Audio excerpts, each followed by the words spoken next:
Эрхэм сонсогч та бүхэнд яруу мэндийг хүргэе. Дэлхийн монголчуудын MJL радио 88.3-аас 7 өдрийн дагаас баасан гарагийн 22 цаг 10 минутаас хүргэж байгаа томчуудын шууд нэвтрүүлгийн чихлэвчээ зүгээрээ болоо эхлэхэд бэлэн боллоо. Өнөөдөр 2025 оны 3 сарын 7-ны баасан гараг студид хөтлөгч Ами найруулагчаар өндрөх нар ажиллаж байна. За нэвтрүүлгийн хамтраалагчаар Hello залуусын брэнд Carita Zadis мөн Better for All ZT гар утас хамтран ажиллаж байна. Энэхүү томчуудын шууд нэвтрүүлгийн 142 дахь дугаар хүрэхэд бэлэн боллоо. Тэгээд цагтлуудаа илгээж илгээх гэж байгаа сонсогчдоо бүгдэнд нь баярлалаа. За хаягаа хэлээд өгье. ami@mjlradio.com руу та мэйлээр илгээж болох нь. За мөн манай аппликейшны гар утсандаа татаж суулгаад аппликейшныхаа цэс хэсэг рүү орохоор шууд илгээх гэдэг байгаа. Тэрэн дээрээ дараад орвол таны цагтл хамгийн хурднаар хүрээд ирэх юм шүү. За мөн холоос илгээх гэж байгаа бол Улаанбаатар хот Сүхбаатар дүүрэг 9-р хороо Алтайн 5-р гудамж 34-р барилга 5 давхар Дэлхийн монголчуудын MJL радио хэм хаяглан явуулаарай. За мөн нэвтрүүлгээ нөхөж үздэг сонсогчд маань томчуудын шууд ингэж хайгаад нэвтрүүлгээ нөхөж сонсоорой. За ингээд сонсогчдоос ирсэн цагтлуудыг уншиж хүрэх учраас манайхан өөрсдөө тухтай байрлалыг аваад кофе цайгаа төхүүлэн чихвчээ зүүгээд цагтлуудаа хүлээвэн сонсоорой. Ингээд цагтлуудыг эхнээс нь уншиж хүргэе. 6 дахь нүүдэл. Эрхэм хөтлөх сонсогч нартаа шуудан очих өдрийн мэндийг хүргэе. Би өөрийн түүхийг бусдад олон эпемийн сонсогч нарт итгэл найдвараа битгий алдаарай гэсэн итгэл үнэмшлийг захиандаа дайн та бүхэнтэйгээ хуваалцахаар шийдлээ. Би цэцэрлэгийн багш мэргэжилтэй. Энэ мэргэжлээрээ улсад 25 жил ажиллаж байгаа. Басчгүй энэ мэргэжлийн арга барил туршлагаа хуваалцдаг пэйж групптэй. Гадаад дотоодын нийлээ 50 гаруй багш нар дагдаг юм. 50К гэж шүү. За сургалтын маань үнэнчээр хүлээдэг олон мэргэжил нэгт багш нар байдаг. Бас ч үгүй олон багш нарт танигдсан идэвхтэй нэгэн. Оюутан байхдаа аав ээждээ тэр болохгүй гэж зүтгэн ажилласан болохоор үеийнхнээсээ хамгийн олон жил нийгмийн даатгалд төлсөн Ахмад багшийн тоонд ордог юм. Багш нарт сургалт өгөхийн өмнө 25 жил ажилласан гэхээр дуу алдцгаагаад бодоход овргүй юм шиг байгаа юм.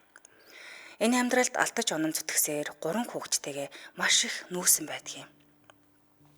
Ээжийнхээ нутагт нь сууршуулаад буцаж хотод ирнэ гэд хөдөө 8 жил амьдраад хотод ирсэн юм. Энэ мэтчлэн миний амьдрал нүүсээр л. Хотод өөрийн гэсэн гэр байргүй болохоор их нүүх шалтгаан болдгийм. Хөдөө амьдрах 8 жилийн хугацаанд ээждээ аавынхаа голомт олох хашаа байшингаа авч өгөөд хүүхдүүдтэй хідэн хувцастай л аваад ирсэн. Мөн их зориг шүү. Хотод найзаасаа гэрийг нь гууж бариад л шууд хайрцаган дээр ороо засаад маргааш нь 9 сарын 1-нд хүүхдүүдтэй хичээлд нь ээжгүйгээр шинэхэн анги шин сургууль руу явуулж үлээ. Ер нь цэцэрлэгийн багш нар хүүхдүүдээ 9 сарын 1-нд хизээж хүргэж өгч чаддаггүй хэцүү албатай хүмүүс. Эрхийн өмнө мэдээж хүүхдүүдийн сургууль мөн ажил төрлөө зохицуулсан байсан юм. Эгчийн хашаанд найзынхаа гэрийг гууж бариад годос хүнжил хувцснаас өөр зүйлгүй бид шалгуу гэртээ хайрцаг дэвсээд л хотын шин амьдралаа эхлүүлсэн. Гэтэл яг 1 жилийн дараа амьдарч байсан хашаа маань газарт орж бас ятаж ахад найз маань гэрээ авах шаардлага гарснаас үүдэн бид дөрвийн их нүүдэл эхэлсэн юм да. Байшин байтугай гэр оронгүй бид дөрвийг найзындаа бай гэх очсон байшин ойрхон сайхан байсан ч гинтийн хүнд явдлаас ах маань ирээд манад ирсэн байж байгаад тэнгэр дэвссэн юм л да. Дахиад л нүүх шаардлага гарсан. Буцаатал хашаагүй хоосон газарт үеэл дүгнхийн гэрийг бариад удаагүй байтал нөгөө л нэг газраа чөлөөлж өг гэсэн дахин шаардсны дагуу дахиад л нөхөр боллоо. Түүний дараа зараар очсон айлын эзэн, согтуу, хүлчүү, хаалга цонх маажаад үнэхээр тээртэй. Ядаж байхад би чинь ганц би хүч чадалгүй эмхтэйг ч хэлэх үү. Дахиад л зар ухаж гарлаа. Ханы материалд хөөрхөн жижигхэн байшин байна. Урдчилгаагаа өгөө дахиад л нүүлээ. Яа бурхан минь, нүүх бүр үнэхээр шүү, маш хүнд байлаа. Энд л амархан яриад байгаа болохоос биш хөөрхий 3 хүүхэд минь ачаагаа бэлтгэх, зөөх, өргөх гээд тун хүнд байсан ч би нулимсаа үзүүлэхгүй хэмээн шүд зүүн тавьчихдаг байсан юм. Гаа очиж энэ олон үйлтэнд манай хуучин ажлын маань манаач нэрв захилгаанчин гээд 4 сайхан ирчүүд их тусалж 2 удаа нүлгэлцсэн байдаг юм. Дахиж би гуйхаас ячаад гуйгаагүй л дээ. Тэдэндээ би чинь талархаад баршгүй юм. За ингээд цааш нь үргэлжлүүлье. Ханы материалд овоо сайхан дөхнөд байж байтал хүүтрээд ирэхээр үнэхээр духгүй болж хүүхдүүд маань цутарч эхэллээ. Байшин гизэн. За ёстой дулаахан гэд байсан. Ёстой нэрээ хүүхдэн байшин байсан. Цонхороо нэвт сийгсэн, модон шалаар нь салхи хүлээсэн, намрал борооноор бороо тусаж биш, гоожж урсаж байсан юм. Дээрээс нь жавар ороос те. Байнга л галт хүлвэл танагтай байх байдалтай. Гэтэл бид дөрөвт ямар хичээл ажиллаа хаяад галт хүлээ сууж авах боломж байхаа дээ. Хоёр том маань ахлах анги, нэг нь сая намар оюутан болсныг анагаахын шинжлэх ухааныг оюутан л та. Би бага охиноо аваад л явах ба өглөө эрт гараад шүн шахуул орж ирнэ. Эрэхэд нөгөө байшин мөсөн өнгөл. Ийм л үед ганцхан тохиолдол хүн тоохгүй л дээ. Гэтэл дараалаад азгуутаад ахаар сүулдэ уйлмар санагддаг юм байлээ. Сонсогч та нар минь өөр байшин судалж олохгүй дээ гэх л байх. Гэтэл хүүхдүүдийн хичээл ойрхон байх, үн хөлсгээд шаардлага байгаа ч гэсэн энэ шаардлагыг нь ямар ч харгалзаж үзэх боломж байхгүй төрөөсийн байшин хэр барагтаа олждгүй юм блэ. Ингээд дараад л гүрийгэд байж байтал манай цэцэрлэг хол гэртээ надад байр түрээсэлж өгөх орлоо. Хүүгээ эмээрэн шилжүүлж би жижиг болон оюутан охинтойгоо хотын төв рүү нүүлээ л дээ. Жигтэйхэн үнэтэй түрээстэй байрлуу дахиад л нүүлээ. Нүүлд даахгүй хуучин хужаагийн муу тавилгууд эвдэрч хэмхэрч хаягцаар зурагтаа тэврээд л хувцаа өргөн чирч зөөсөөр арай чамаа гэж нэгэн төхөмж авлаа.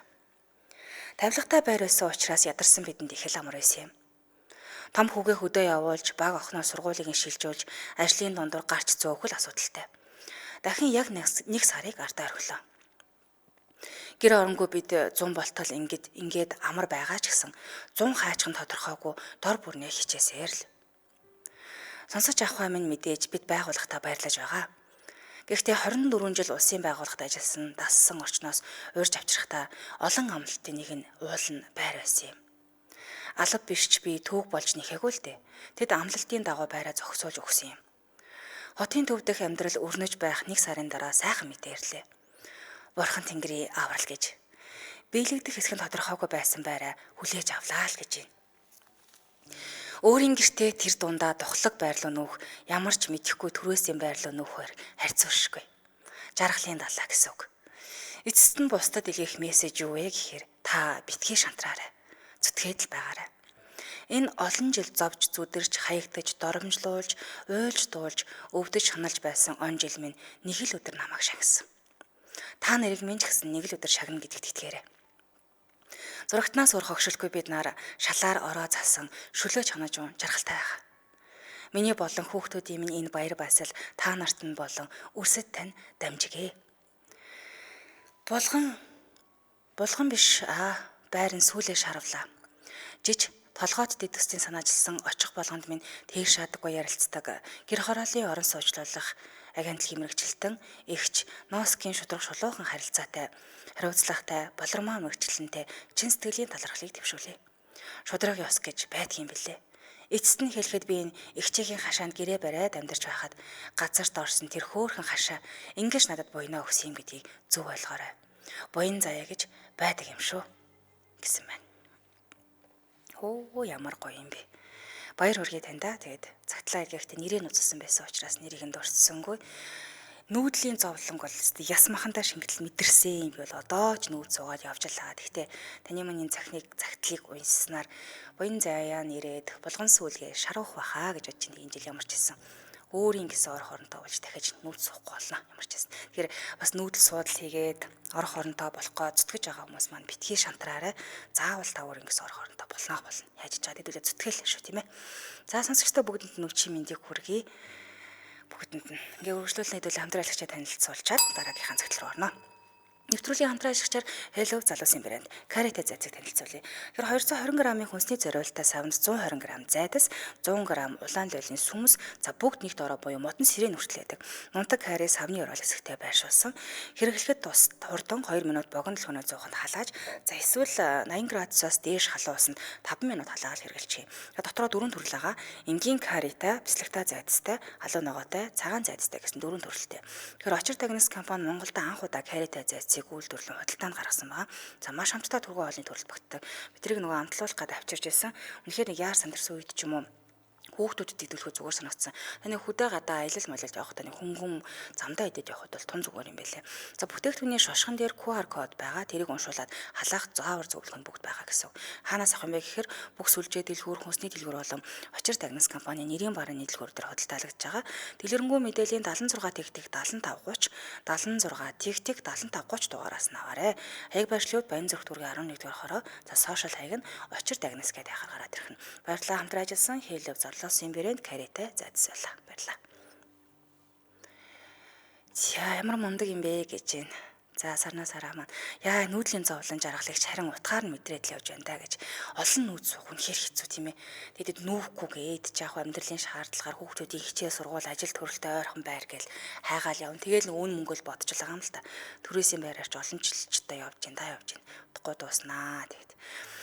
Мундаг хандаа захааны эзэн дад жаргалын дэдийг хүсье өрөө гэсэн байна. Үнэхэр мундаг юм аа тэгээд.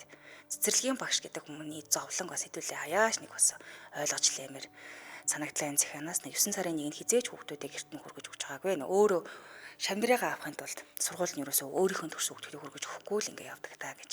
Гэхдээ ямар ч хэлсэн аз ивэлээ хайрлаад өөрийн гэсэн ор хоронтой болжээ. Лам модон чимэг болгон сүлээр нь шаруулъя гэсэн байна. Энэ захиаг сонссон бүх хүмүүс маань энэ жилдээ ол замгуур дүүрэн байж өөрийн гэсэн ор хоронтой болоорой. Орон сууцанда өргөө гэрээ авс. Төхнөрөө гэж ерөөй. Үргэлжлүүлээ хэдүүлээ дараагийнхын цагт руу оръё. Сайн байна уу? Энэ өдрийн мэндэ.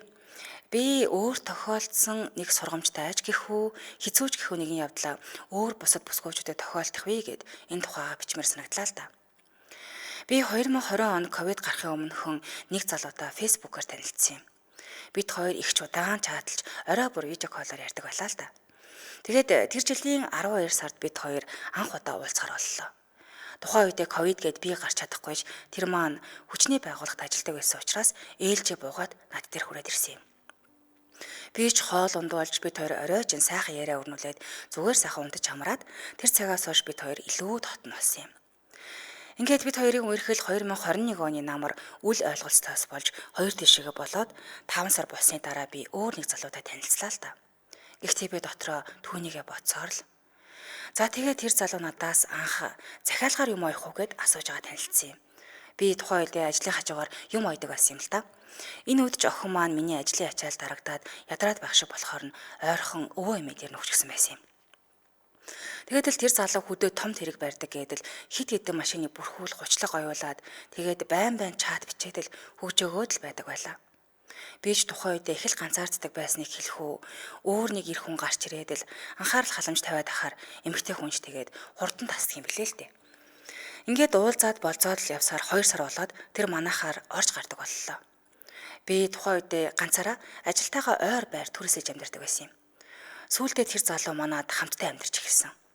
Өөрийгөө айлын ганц бүтэн өнчин аав ээж нь 10 жилдээ байхад нь өөд болсон гэдэл ярьсан. Би ч дотроо маш их өрөвдөж ивээ минь ямар их зовлон туулаа вэ гэж боддог байлаа. Игч халамжтай. Орой ажиллаад хараад ирэхэд гар хөл нуруу бариад л хоол хийж гисэн. Энэ надад үнэхээр сайхан байдаг байсан. Эхэндээ тэр манад байхдаа ажил хийдэг байлаа л да. Том тэрэг хавар зун л ажил олдно гээд тэгээд би ингэж байж болохгүй. Чи нэг ажил хийгээд харуулсан ажил олж өглөө. Түүндээ хэсэг ажиллаад л гарсан. Яагаад гэсэн хөдөө явж хийх ажил байна гэд гарсан. Учир нь намайг ганцаар ангин үлдээхгүй гэж хардсны үндэс байсан юм билээ л дээ. Дараа нь блокны үйлдвэрт ажилд оруулаад өглөө. Бас цалин өгөхгүй байна гэж гарч гисэн. Ингээд л бид хоёроо маргаа эхэлж байгаа юм. Ажил хийхгүй би хоол унд байрны мөнгө төлнө. Тэрч бүтгийг л татах тамхи өмсөх гутал хувцс хонорыг нь авч өгөөд л тухайн үедээ сайн хүнтэй хамт амьдрна гэд өөрөмсөг байгаа маань л тэр.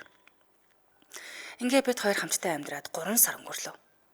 Өнөөх л ажилгүй хിവэрэ дээрээс нэмээд орж ирэхэд согтой байдаг боллоо. Би өөрөө огт уудаггүй болохоор арх ус хүнд дургу гэлээгээд ч заа яах вэ гэж өнгөрөөгөөд байлаа. Нөгөө нэг анх эхлэхдээ уудаж эхлэхдээ гар хөл барьдаг хоол хийдэг хүн байхгүй орой бүр согтоо. Ингээд л би бас сэтгэл санаа төгшөж эхэллээ. Тэгсэн 2022 оны 5 сард ажил дээрээ байж байсан чинь нөгөө өмнөх залуу маань залхлаа л да. Утсаа автал уучлалт гуйгаад урдын харилцаагаа сэргээмэр байгаа гэлэгт нь би баярлаж байсан ч гэсэндээ өөр хүнтэй болсон хүн яаж чид тавлаа дээ уцаад асууллаа. Тэр өдрөөс хойш тэр маань чат бичээд л мессеж бичээд л байсан. Би ерөөсөө тойгоогүй. Өнөө гэрт намайг хүлээдэг хүн улам л амар авиртай болж бүр гэрт өөр хүн авчираад аригчдаг болов. Би тэсгэл алдраад салахаар салъя гэж хэлэхээр намайг сүрдүүлж эхэлсэн. Учир нь миний Facebook хаяг чатыг бүгдийг нь өөрийн утсандаа давхар суулгаад энэ хооронд миний бүх чат бүх юмыг уншдаг байсан баг юм. Тэгээд л миний талаар худлаа чат үсгэж гэр бүл хүмүүсийг хэрэгт унгааж бүр намайг өөрөөс нь жирэмсэн болцоход хүүхдийг нь ахуулсан гэсэн утгатай чатнууд бий болоход ихэлсэн байсан. Тэгээд намайг хэрвээ өөрөөс нь салвал энэ чатнуудыг энэ залуу руу чи явуулна шүү гэж сүрдүүлж эхэлсэн. Би ч хайртай хүндээ муугаар дурсахдахгүй тул битгий гэж зөндөө гуйсан. Гэхдээ би чамтай нийлэхгүй гэж хэлээд аав ээж дээрээ очтол 6 сар гарчихсан ээлжийн амралт аваад явчихсан юм. Үүнээс хойш 1 сар болсон ч гэсэн өнөөх чинь хаа хамаагүй дугаараас залгаж мессеж бичсээр л байлаа. Тэгээд би зүгээр орхиж болохгүй юм байна гэж бодож эхэлсэн. Аавда бүгдийг нь хэллээ. Ингээд аавтай хамт өнөөх муу залуутай уулзаж ярилцахаар очисон чинь согтуу хэм нэг орон дээр маань пи барьчихсан хэвтэж байсан. Яасан гэсэн чинь байрны түлхүүрийг маань хойлуулад нууцаар авчихсан юм билээ л дээ.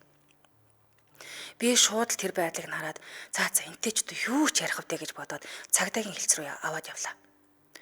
Очоод бүхэл үнэн мөннийг хэлэхэд цагдаа регистрийг нь асуугаад хийгээд шууд л за гэд уулга алдсан. Яасан юм гэд учрыг нь асуувал 2-3 хүн залилсан танхаа хэрэгээр 90 сурвалж хийжсэн хүн болж таарсан. Ингээд л өнөөхөө чинь шууд л гавлаад хайлаастын цагдаагийн хэлц рүү яриад тэндээс машин ирээд ачаад аваа явчихсан. Бас би айж явахыг хүсээгүй тул бүх үннийг өнөөх залуудаа өнөөмөө залаагаас өрсөд бүгдийг нь хэлсэн юм. Надад итгээд намайг гинүү явнуу дураараа болоо гэд 9 сард бүгдийг нь сайн залуудаа хэлчихсэн. Тэр ч намайг ойлгосон. Намайг тийх хүн бишээ гэдгийг мэдтгээл гэсэн. Ингээд бид хоёрын харилцаа хэвэндээ орж бид хоёр 2023 оны 12 сард хөөхөн хүүтэй болж одоо охинтойгоо хүүтэйгээ дөрүүлээ сайхан амьдарч байгаа. Би одоо эргээ боддгийм. 2022 оны 5 сард ямар азар миний нөхөр болох энэ залуу тэр үед над руу залгаж мессеж бичсэн юм бэ гэж. Намайг тийм амар хүнтэй аюулд орох вэ гэж мэдэрсэн юм шиг. Хэрвээ би тэр хүний нялуу өвөнд нийтгээд худлаа халамжтай дүрд нь хууртаж яваа суучихсан бол өнөөх айхтар үр шир дарамтанд нь ороод яаж амьдрах байсан бол тоо гэж бодхоос аймар. Ингээ бодохоор учрах ёстой хүмүүс учирдгаа гэж би итгэдэг. Зам хэд салж болно. Болох ч гэсэн учрах ёстой хүмүүс учирдаг юм байна. Миний нөхөр бол миний хамгаалагч сахиус юм шиг байгаа юм. Түүндээ би хязгааргүй хайртай. Энийгээрээ хэлэх гээд байна гэхээр ээдэ бүсгүүчүүд минь сайн судалж мэдэж байгаач хүнтэй дотн сорой гэж сэрэмжлүүлэх гэж өөр тохиолдсон зүйлээ бичлээ. Баярлаа гэсэн байна. Яасан актер юм бэ? За нэрээ өстө нэгийг бодож хоёрыг тунгаамаар загтал байна. Цагдаа дээр очисон чинь бүр 90 сурвалжлагдчихсэн хүн болж таарлаа. Тэгээд нэрэл сууж нийлэх гэж юундаа ярах вэ? Нөгөө хүнээ таньж мэдгээс гадна гимт хэрэгтэй холбогдож ирсэн үгүйг нь одоо яаж шалгаж болдгийг юм мэдгүй л байна л да. Ер нь судалж л баймаар юм байна да. Яа. За хонгойч зул ямдан жамц. Миний Монголын эмэгтэйчүүд шантрашгүй, матрашгүй, мундаг шүү дээ л гэсэн байна. Цараагч маань нүүц суух хэцүү. Одоо уу нүүсээр л яваа. Байшингаа засаж чадахгүй л яваад шүү гэсэн байна. За бүгдэнд нь орой мэндийг хүргье. Нарка амка амар жаргал сайн уу амида чимэн мундаг шүү. Маргааш болох олон улсын эмэгтэйчүүдийн баярын мэндийг хүргье. Аз жаргал хүсье. Дандаа нөгөө сонсдог өнөөдөр таарлаа гэсэн байна. Хамтайгаа бүх бүсгүүчүүдтэй бас маргааш болох олон улсын эмэгтэйчүүд эрхийг хамгаалах өдрийн мэндийг хүргье. За үргэлжлүүлээд хэдүүлээ дараагийнхаа цагт руу оръё. Сайн байцгаана уу? Та бүхэндээ энэ өдрийн мэндийг хүргье. 17 дугаар жарны элдв эрдэнэт хэмээгч модон муугай жил бүгдээрээ сайхан шинэлцгээсэн нь. 2 өдрийн загтлаа сонсоод эхний ярихыг сонсоод гараа авчихсан юм. Дараа нь нөхөж үзэхэд би ээждээ нэг загтал бичгээр шийдлээ л дээ. Ээжээ, хүн таньдаа баярлаа. Та минь сайн байгаа юу? Та минь Тэнгэрийн оронд ямар байх вэ? Миний муу ээж юу хийдэг бол тоо? Тандаа энэ загтлыг бичих гэж нэлээд удчихлаа. Өнөөдөр ингэж тандаа загтлаа бичиж илгээж байгаа юм. Ээж таньдаа сайхан үг холбож захиа бичих гэсэн үнэхээр үг олдохгүй юм. Ээжээ, би танд энэ загтлаар дамжуулан талархлаа илэрхийлэх гэсэн юм. Таныгаа байхгүй болохоор ягаад ч юм сэтгэл минь хоосон санагдаад байх юм да. Бодлоор ботхоор эргээд бодох нэ та наран саран байсан гэдгийг мэдэрсэн. Таныхаа энэхүү ачийг хариулаад баршгүй лээ. Миний хувьд ээж та минь энэ дэлхийн хамгийн үзэсгэлэнтэй, хамгийн сайхан ээж байсан шүү. Та минь миний төлөө зүтгэдэг, хичээнгүй, шудраг, зөөлөн сэтгэлтэй, за мөн хатуу байх үедээ хатуу ээж байж дээ. Хүүгийнхээ бичсэн захидлыг сэтгэлээрээ сонсож ойлгоорой ээжээ. Та минь үнэхээр мундаг хүн байсан шүү. Тийм ээ, хамгийн сайхан үг бол ээж гэдэг үг юм байна. Би таныгаа хорвоод иржнийг баярлуулсан байх. Хотгоод инээж дахиад л баярлуулсан байх. Өөр харин яаж баярлуулснаа санахгүй байна. Гэхдээ тэгж баярлуулахдаа би энэ хорвоог танаагүй. Үнэхээр энэ ялцраа нэг юм байж. Ингээд эргээд бодохоор хамгийн нандин ээжийнхээ нар шиг халуун хайранд хурч даарч үзээгүй яваа. Заримдаа ч бодох юм ац хөөч хүн шиг. Таныгаа уурлуулж гомдоож байсан бол уучлаарай хүүгээ. Та минь миний хажууд байсан бол их хайртайгаа хажууд чинь хэлж чаддгүй байсанд уучлаарай. Ээжээ, та хэрвээ сонсож байгаа бол ганцхан удаа хүүгийнхээ зүудэнд орж ирээд ганцхан удаа тантайгаа уулзуулж ганц удаа л тантай үнсүүлмээр байна. Таныгаа ганцхан удаа хармаар байна. Таныхаа үнэрийг ганц л удаа үнэрлэмээр байна. Танда хязгааргүй хайртай шүү гэдгийг хэлмээр байна. Та бүхэн намайг эрэгтэй юм байж уйлынхаа гэж битгий шоолоорой. Энэ цагтлыг бичихдээ ээжигээ санаад, бодоод энэхүү цагтлыг зөвөр ойлгож сонсоорой. Хит их нүрсэн бол намайг уучлаарай. Бүх ээжүүддээ, бүсгүүчүүддээ, эмээ нартаа маргааш болох Мартин амны мэндийг хүргэе. Мөн найздаа өнөөдөр тохиож байгаа төрсөн өдрийн баярын мэндийг хүргье хэмээн анх болд маань энэхүү цагтлыг илгээсэн байна. За анх болд маань ичнээ танил буюу одоо хоёр ихрийн аав шүү дээ. Нэлээд эдэн цагтл илгээсэн шүү. Өнөөдөр одоо баг 4-5 дахь цагтлыг уншиж хүргэлээ. Тэгээ мундаг шүү миний доос. Тийм ээ, хоёр ихэртэй болоод өрх гэр толгоолоод аваад аав ээж нь одоо бүгд байхгүй ч гэсэндээ айл гэрэг аваа явж байгаад үнэхээр их бахархаад баршгүй. Тэгээ цаашдаа илүү хичээгээрээ ээжд нь энэхүү цагт хүрсэн байхаа гэдэгт бас итгэлтэй байна. За ингээд үргэлжлүүлээд үлээ. Дараагийнхаа цагтл руу оръё. За дараагийн цагтл маань нөгөө манайхтай хамтран ажилладаг аагаас ирсэн ээлж цагтлыг уншиж хүргэе. Нэлийн хэд хоногийн уулттай ямар ч вариантгүй болцохоо сууж байхад гаднаас бэр дуу орж ирэхэд жигтэйхэн их баярлав. Гэхдээ шавдуулж шахах бололцоо олдохгүй байсаар эхнэрийг нөгөө өрөөрөө орох симгийг ашиглаад хөөе уг нь ахынх нь өнөөдөр төрсөн өдөр штэ гэж хэлж амжив. Бэрдүү юу ч хэлэлгүй гараад явсан боловч төдөлгүй хаалга зөөлөн тогшоход бэрдүүгийн сэрэг ухаантайг би зүн сонгоороо мэдэрч шалман хөдөлгөөнөр гүйн очиж хаалгаа онгоолоход гар хаг таршим хүүтэн гурван лаацтай зүйлийг бэрийнхэн гараас тосож авлаа. Бушуу хүн шиг даалт хийгээд нэгийг нь ямар ч чимээ гаргалгүй онгоолгон баярын мишэл болоод суув. Удалгүй биш болсныг анзаарсан эхнэр хашгичин хоёр дахьч арайч дуусаагүй байсан сайхан ундааг минь асхан үлдсэн нэгийг нь олж балконд хашуулуудад өргөчвөө. Хүүхдийн хичээлээ хэлгээ суусан эхнэр сууж байсан саналаараа нуруунд тус газар тас буулгаад "Ста нэрэ аригч юм уу хүүрэ болооч чи" гэж ойрлох томуу гэдэстэй өссөн сэгсийсэн амар царай харагдахад яана энэ нөхөр ингэж байж зулбаж би хүн амны хэрэгт орох үедээ гэсэн хүүгийн бодол толгойд орж ирж байсан байдгийг. Сүүлийн хэдэн жилийн амьдрал нэг иймэрхүү зүйлүүд байсхийгээд л болно. Яг эхнэрийн хийснээр болчихдог байсан бол амар байна л да. Үгүй харин даанч нэг уугаа зогсоож чадахгүй хэд хоногийн уулд үргэлжлээд явчихдаг юм л да. Ууж байх үед эхнэр гарахгүй гэж их л тэмцэлтнэ. Гутал хувцас нуун, норгон, аргаа барна. Гэхдээ би яаж игээл гарчна. Эхнэрийн ирээ өмдтэй таавчтай гараад л гялцдаг гэсэн.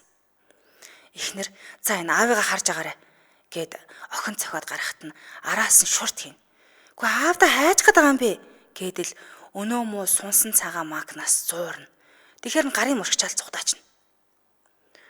Ам тайван авах гээд байгаа зүйл нь өнөөх ганц хөөрөх штэ. Арайхаж олсон хөөргөө өөрөөсөө харамлаад доор нэг хуруу тавиад татдаг болсон байдагсан. Яг тэр мөчтөө бол ихэн бодогдноо. Ёо, би яач вэ? Амьдралд азтай оттой явсан да. Цагаан гоёлаа мөрчдөг юм болов?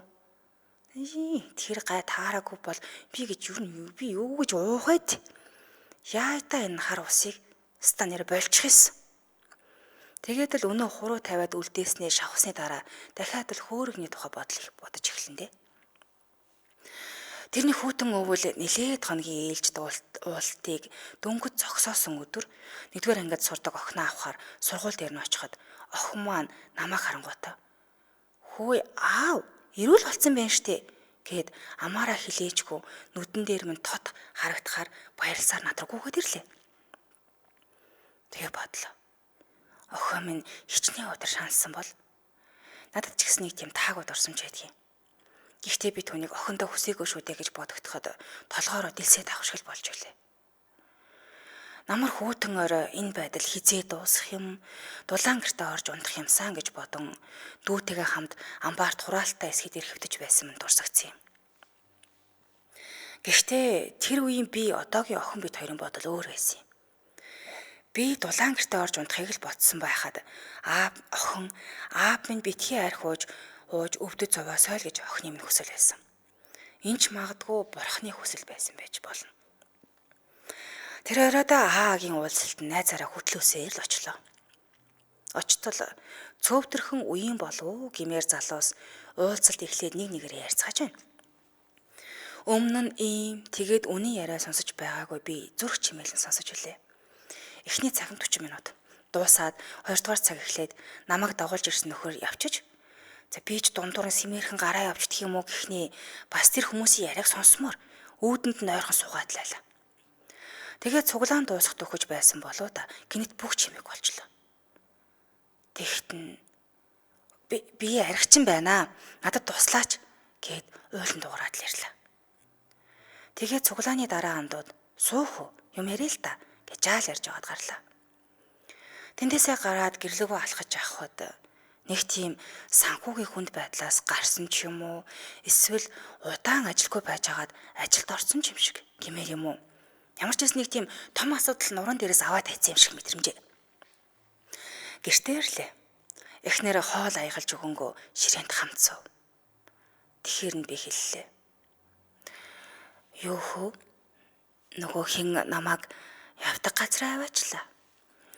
3-4 жил уугаагүй хүмүүс байна. Тэгэхэд хөөгш нь бодлоо л доо.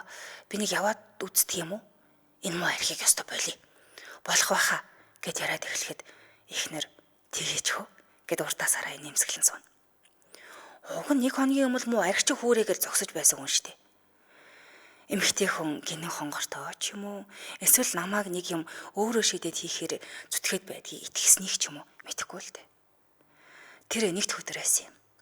Дараагийн цуглаанд ирээрээ гэсэн гээд тогтлоод юм бодоод тэр өдрөө дараах 2 өдрөө нойр цайрч угаасаа орлоготой болохоор нойр үтсэн байсан л та. Хоногийн дараагийн цуглаанд очсон байдгийг. Надад туслаач гэд гонгоноос суусан би төд удалгүй андуудын хайранд үлхийдүүлэн зарим үед нүүр өгөхөөр яадаг гэдэг билээ дээ. Үеийн андуудтай ихэрхэн тунж ахмад гişүдээ чирэгтэн гүсээр өвөл хавар зун намар гүй мухартай өнгөрсний сандгийн.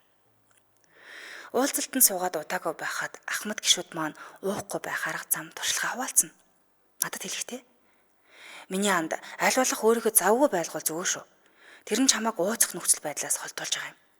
Бас өөр элдв зүйлийн бодол санаашралд оруулахгүй байх талтай шүү гэв.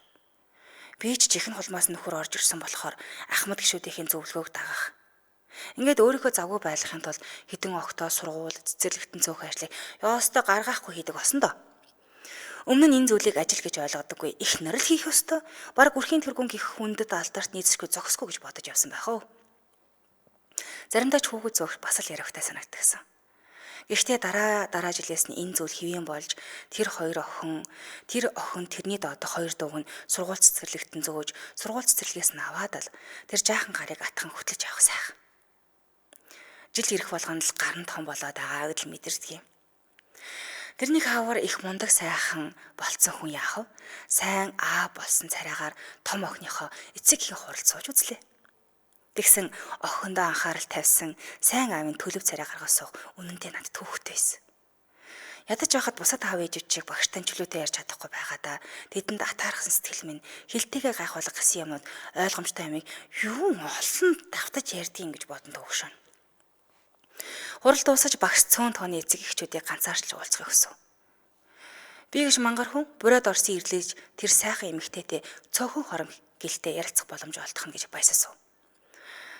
Багш харин надад "За, танаа охины чинь хичээлдээ их сул байгаа. Ийм байдлаараа бол анги твш шалгалт өгч чадахгүй шүү. Та охиныхоо хичээлийг сайжруулах тал дээр анхаарах шаардлагатай байна. Бараг бүх хичээлдээ таарав" гэдгийг нийллээ. Тэгээс сонсоод нөгөө царайлагдуу багш зөвүүн эмэгтэй болж харагдаж тэнийг охиндоо тийм хэмжээний мөнгө төлж байсандаа харамсаад "Станерийн ямар юм ээж эцэг их хуралд хэрвээ" гэж бодоод ичгэлсэн. Хуралд харахад гадаа машинд охин эхнэр хоёр хүлээж сууж байсан юм. За тэгээд намайг тэр хоёрт ямар зан гаргасныг та хэд бараг л гадарлаж байгаа үстэй. Шүнжэнгөө хөрөөж хонлоо би. Маргааш өглөөний уулзалтан дээр энэ байдлаа ярьж уудлаа. Ярьж байхыг минь мушилжин сонсож суусан нэг өндөр анд минь уулзалтын төгсгөлд анд минь эн чин бодит амьдрал шүү дээ хөө гэд мөр алгадаг инээж хэлээд кофе өөж өргөжлүүлээ ярьцсан. Одоо яах цаашаа яавал зүгээр вэ байдаг талаар зөвлөн амжилан сууж үлээ. Тэр зүйл дөнгөж өчтөр болсон юм шиг тод санагдаж байна. Том охин маань дунд сургууль, их сургуулийн амжилттай дуургээд цааш суралцахаар гадаад улс руу сар шин өнгөрөөд явах нэ. Охины минь амьдрал хүсэл мөрөөдөл гигэн сайхнаар хөдлөгдөн явах ямар сайхан. Эгчийнхээ визнийг хариу гарахад дүү нар нь баярлан хөөрч, ээж нь баяр жаргалтахаар инээмсэглэн байгааг харах хичнээн сайхан гэж. Ганц 2 хоногоор ажил амиар хол яваад ирэхэд охтуудаа ичгтэйхэн сананаа одоо. Үүдээр ороход 2 баг аава гэдэг гүгээд гүйж ирээд хүзүүдэх. Аава гэдэг үг ийм аялахуулаг инхрийг сонсогдох. Хаяада охтуудаа эрхлүүлэн суух намайг огттойгоо барьцангуй нүдээр ихнэр харж байх нь стох өрх. Ийм зүйлүүдийг мэдэрч их л бүхнээс хайр, баяр, жаргал амталж эрүүл амьдрна гэдэг сайхан. Надад туслаач гэж уйлан дуурцуулсан тэр хүүтэн өвлийн тэр нэгэн өдрөөс хойш өнөөдөр л уухгүй юм шүү гэж хичээсээр залбирсаар 10 сар хэдийнэ, 10 өвөл хэдийнэ өнгөрсөн байна. Удалгүй сар шин болох нэ. Аап минь намайг 3 жил эрүүл явсан тэр цагаан сараар хөөрг авч өгсөн. Хамгалт итгэвэр юм хүм оролцуулаад авсан байсан. Аав хүн үнсэж үнгээд ам хэлээр магтас хайшаагаад тийхгүй юм л та. Гэхдээ л цаана хүүгээ гашуун нусан юмнаас холцсонд нь баярлаад байгаа л тэр. Миний аав одоо 80 гарсан сайхан борл бий. Аавтайгаа бүх үзээд галтар манан хөөргөөрөө тамхисан шиг сайхан шинэлнэ. Улаанбаатарт 2025 оны 2 сарын 12-нд эдгэрч бүү архичин Тукаас та бүхэндээ цагтлаа илгээлээ. Гэсэн байна. Яас хөөрх юм бэ? Ямар гоё бичээвэ. Баярлалаа тань да. Тэгээд маш олон хүмүүс урам зориг хайрлаж байгаа гэдэгт итгэлтэй байна. За ингээд нэвтрүүлгийн хамт ажиллагчийг танилцуулъя. За хамтраалагчаар Better for All ZT гар утас. Технологийн дэвшлийн хүн бүрт хүрэх зорилттой ZT брэнд 5G дэмждэг ZT Blade A75 5G гар утсыг худалдаанд гаргасан байгаа. За тэгээд энэхүү утасны давуу тал нь өдөр тутмын хэрэгцээнд төгс зохицох чанартай. Таны өдөр тутмын хэрэглээг хэлбэрчлэн илүү ухаалаг урдан болгоод энэхүү гар утас нь 50 мегабайтыг хүчин чадалтай хиймэл оюун ухаан суурилсан ухаалаг камертай юм билээ. За энэхүү камерын давуу тал нь болохоор маш чанартай буюу мэрэгжлийн байдлаар дарсан юм шиг зураг авах боломж бүрдүүлдэг юм байна. Тэгээ зургаа засахад ихсэн маш хэлбэр буюу за одоо бид нар ч одоо утсаараа л зураг бүх юм амжилтдаг болчиход байгаа шүү дээ. Бараг л мэрэгжлийн төвшин ингээ авчихна. За хамгийн том давуу тал нь бас юу юм бэ гэдгсэн чинь цэнгийн удаан барьдаг хүчрэх батарейтай буюу утсаараа ажлаа амжуулдаг. За ийш тийш хөдөө гадаа явдаг бол энэ ус зүгээр юм бэлээ. За тэгээ 1 жилийн хугацаанд дэлгэцээ үнгүй солиулах боломжтой байгаа. Ханаас авах юм бэ гэхээр Mobicom салбарууд Mobicom Cig-ийн Mobi application, Mobi application-аас авах боломжтой хань. Тэгээ лавлах утасны дугаар нь 22 22 22 22 руу залгаад дэлгэрэнгүй мэдээлэл аваарай. Баярлалаа хамтран ажилласан Better for All ZT гар утас байлаа. За хамтаа сонсогчдоо баярлалаа. Цагт жаргал тохиогч маань амралтын өдрүүд аядахтай өнгөрөө сайхан баярлаарай хөөрхөн бүсгүйчүүд минь ээ гэсэн мэн та бүхэн мөн ч бас тэгээрэй. Яг. За намайг эрт нохин хүүхэд чинь аав юм шүү дээ. Уудаг байсан ч ууртай байсан ч ямар ч байсан аавтай хайртай хэвээрээ.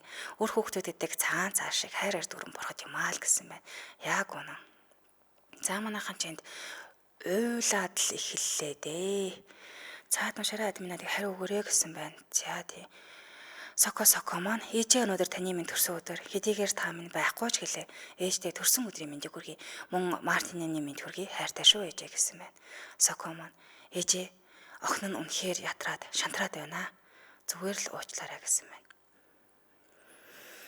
Тэглгүй байхад хүний амьдралд юу ч тохиолдох тийм ээ. Хүнд шантрах зөвхөрөх бүр ингээд болимоор санагддаг үе байдаг. Гэхдээ бид нар сонголт авахгүй л дээ. Даваа тэсэд гаргах ёстой. Харин тэр болгоны ард таныг шагнах гад асар том шагнал хүлээж байгаа гэдэгт итгээрэй. Тэгэхээр тэсэд л даваад гараарай. Та ганцаараа биш бид нар маш олоолаа шүү. Үнэхээр хэцүү санагдчихвэл ярилцах, цагтл бичих маш олон боломжууд байдаг учраас нэгэнтэйгээ ярилцж байгаарай. За үнэхээр бүр боломгүй бол надтай ч гэсэн ярилцах чөлөөтэй байдаг шүү. За нэргүй хөгч маань хөрхэн амын маань мундаг шүү. Маргааш болох баяраа мартагдагшгүй сайхан тэмдэглээрэй.